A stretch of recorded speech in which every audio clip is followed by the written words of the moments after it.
Hello guys! Welcome to my channel. Nandito naman tayo para dun sa isang request ng ating isang kasama dito sa MU Monarch. Sabi niya, kasi nakita niya yung video natin dito na subukan ko daw muna siya.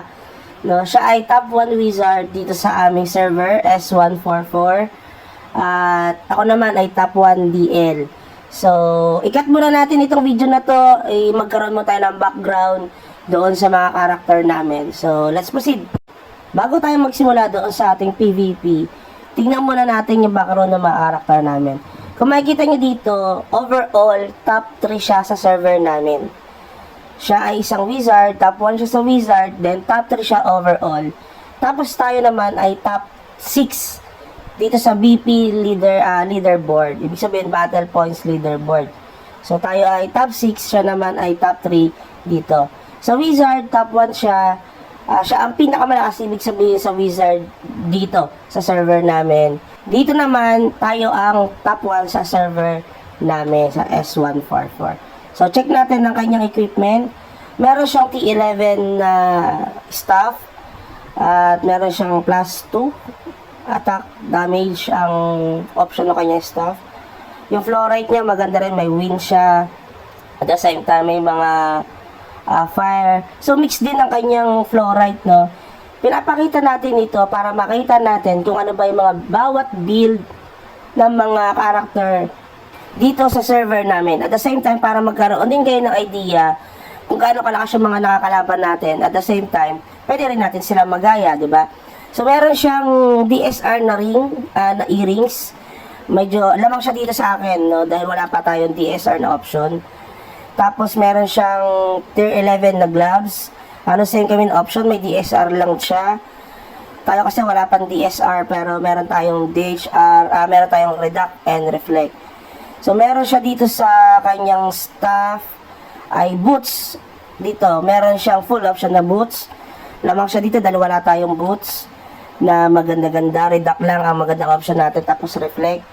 Tapos, syempre, tier 9 lang tayo. Siya tier 10, meron siyang full option na tier 10 na pants.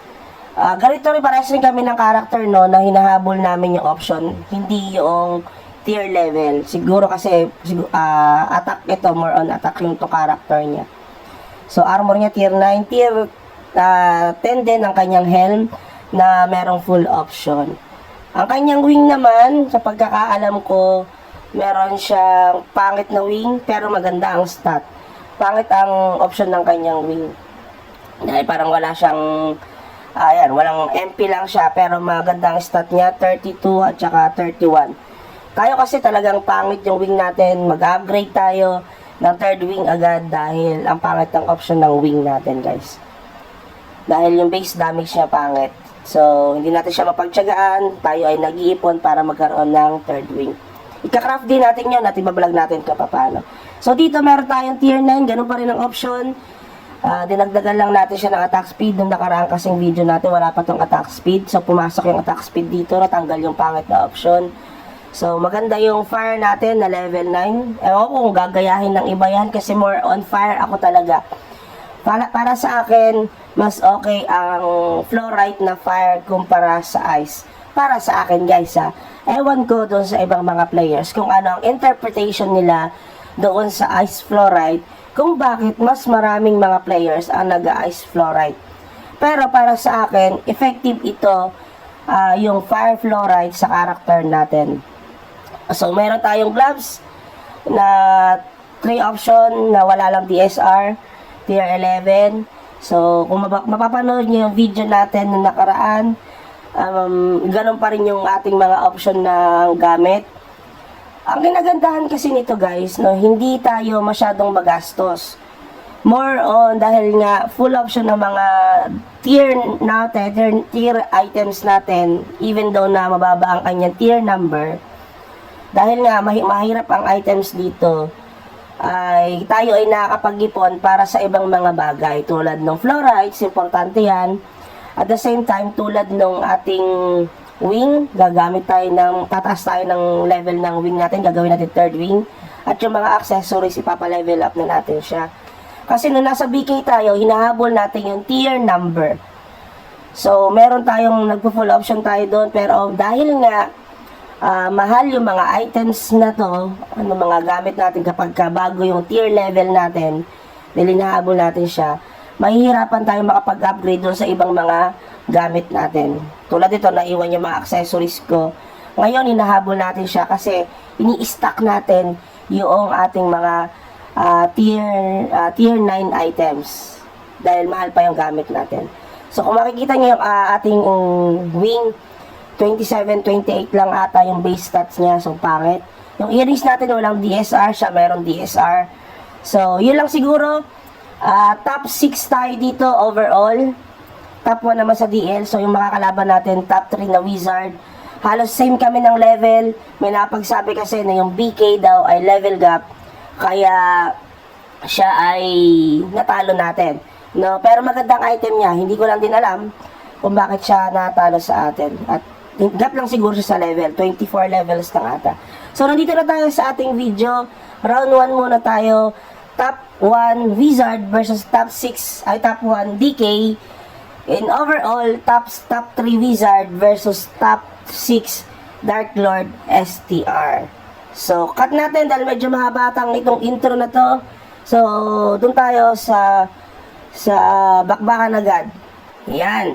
Kung mapapansin nyo, sinisiro muna natin yung ating combo stat, no? Para makita talaga natin kung malakas ba talaga yung karakter natin o hindi. Siya, ewan ko kung sinisiro niya, pero sa atin sinisiro natin. So, simulan natin. Round 1. Kita nyo naman, kalahati na agad ang buhay natin. So, hinahabol natin kasi siya dahil sinusubukan natin yung stun natin, pumasok yung Dark Horse.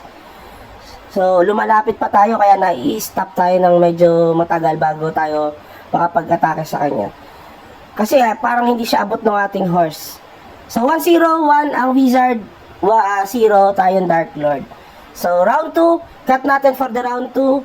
Round 2 guys. So, makikita natin dito, siniro natin or binaba natin yung ating combo stat na to para kahit pa paano tayo ay ma-evaluate talaga natin kung kaya ba natin may pagsabayan sa top 1 Wizard. So, let's begin. 1-0. Panalo ang Wizard kumpara sa DL, STR sa round 1. So, round 2, titingnan natin kung tayo ay makakasabay or mananalo na tayo dito sa round 2 natin.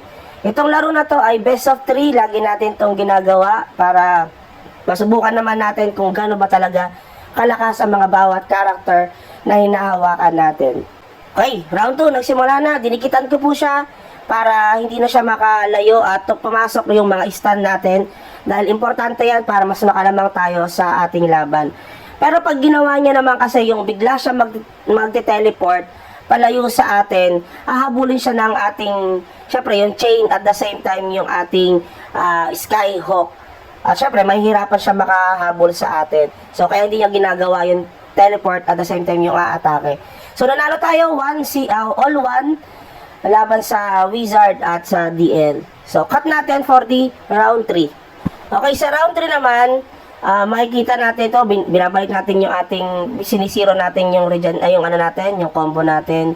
Doon sa round 2, parang nakita nyo yung ating damage sa kanya malaki. Kasi gumamit na tayo ng demon buff or yung demon na infinite. Tapos, ang nangyari doon, ang laki na lamang natin ng ating buhay. So, dito sa round 3, tignan natin kung mananalo pa tayo or magiging 2-1 in favor sa ating Wizard na kalaban. Comment below guys kung kayo ay may mga napansin dito sa ating duel laban sa Wizard at the same time kahit papano. Mag-leave na rin kayo ng comment. And please like and subscribe para meron tayong mga panibagong video. At mas ganahan tayo sa pag-upload, no? So, yun lang. Meron tayong panalo dito na 2-1 in favor naman sa ating Dark Lord STR. So, round 4 for the deciding round ng ating class. So, bago yan, ikakat natin ang video natin para tayo ay makapagsimula ng ating round 4. Tignan natin kung tayo ay mananalo na dito or makakatabla pa siya sa atin. Okay guys, round 4, 2-1 in favor sa ating Dark Lord. Tignan natin, no, mag-comment naman kayo guys kung ano yung isa gusto nyo pang maging content natin or maging kalaban. May napagsabi kasi MG or yung kasing level ko daw na BK. Ito kasi no, yung DL na, yung tong Wizard na to, yung top 1, siya ay ka-level ko lang halos. 424 ako, siya ay 422 or 421. Kita nyo naman, ang layo nung gap, kalahati pa ang buhay natin. Siguro dahil logi lang ang Wizard sa Dark Lord. So, tingnan natin sa Blade Knight laban sa Dark Lord na same level. Pero hindi ko alam kung mananalo tayo doon dahil tayo ay medyo huli yung ating items. Yung nakausap natin na BK sa ibang server, top 1 siya, si N360, kung alam nyo yun, meron siyang vlog, meron rin siyang mga videos. Susubukan natin siya, siya ay top 1 naman sa 141 ata na Blade Knight.